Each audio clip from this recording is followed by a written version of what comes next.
The San Diego Center for Children continues to help children and families that are struggling with mental, emotional, and behavioral health challenges despite this coronavirus pandemic. Joining us on the phone now to talk about how the nonprofit is adjusting is President and CEO Dr. Moises Baron. Good morning.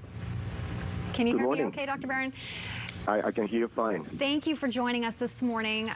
The San Diego Center for Children does so much to help families that are already struggling with really difficult conditions. And of course, with this pandemic, this has really put stress on your organization, as it has a lot of others. Talk a little bit about exactly the services that San Diego Center for Children provides and how it's really the oldest nonprofit in San Diego. Isn't that correct? That's correct, actually 133 years. And we provide a range of therapeutic and educational services for children and families with behavioral health challenges. We have 8 facilities throughout the county, and we touch the lives of about 1,000 people every single day. And like everybody else in our community, our operations have been impacted too. But we have been planning for this, and we were very quick in being able to implement a telehealth protocol. So in our community-based programs, we have been able to continue to work and support our families using remote technology, and actually still being able to even families can still access our service that way. Our academy, a non-public school, had to close like every other school in San Diego, but we're getting ready to start remote education on April 6th. And actually, throughout these last 2 weeks, we have been in touch with our families, and our youth continue to provide individualized services to them.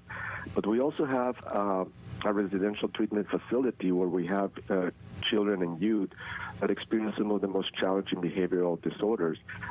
So that facility remains open, and our staff has been really short of heroic implementing our protocols and ensuring that our youth continues to receive the therapeutic and services that they need. Yeah, and I know you actually had to increase staffing at some of these residential centers simply because the schools are out, and so it required more people to be in these residential facilities.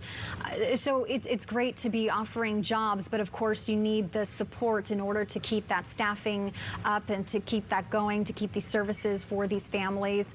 What can the community do to sort of rally behind you and keep the services there for the families that you touch here in San Diego? So I appreciate that question, because definitely some of our areas of funding have been impacted. The county has been remarkable in their response, and we really appreciate it, as well as school district. But some other funding sources that help support our programs that allow us to deliver services to families have been impacted. So we really would encourage the community, if they can, to come to our website to identify ways in which they might be able to support us. Obviously, every single contribution we can get will be significant. We are also creating opportunities for people from home to be able to support the work that we do.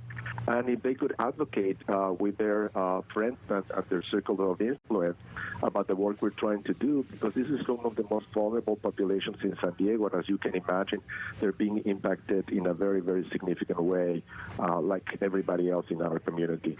Yeah. Absolutely. Dr. Moises Baron, thank you so much for joining us this morning, and we certainly just ask the community to help if they can. We'll have all that information again on our website at KUSI.com, but thank you for your time this morning and the work you're doing for these families. Appreciate it.